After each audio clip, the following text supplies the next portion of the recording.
Sa kaugnay na balita, nilinaw ni Vice President Sara Duterte na hindi mapapabilang sa defense team ni dating Pangulong Rodrigo Duterte sina Attorney Harry Roque at dating Executive Secretary Salvador Medialdea.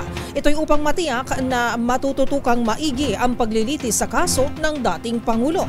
Ang mga detalye sa report ni Rose Babiera.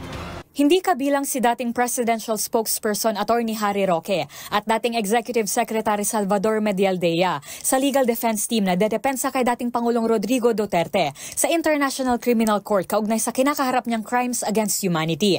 Ito ang nilinaw ni Vice President Sara Duterte sa isang maikling panayam kasunod ng pagbisita niya sa kanyang ama Martes ng hapon. Ayon sa bise, nais ng kanilang kampo na kumuha ng mga abogado na nakatutok lamang sa kaso.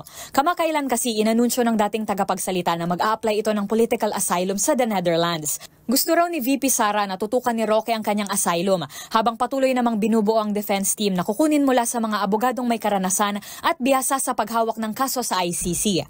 Kabilang dito ang British-Israeli lawyer na si Attorney Nicholas Kaufman na inaasahang magiging head ng legal counsel.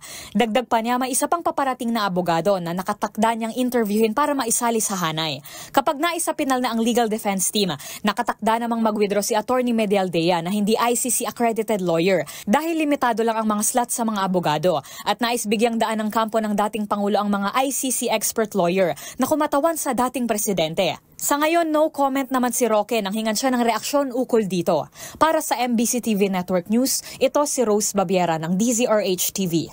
Una sa Pilipinas, una sa Pilipino.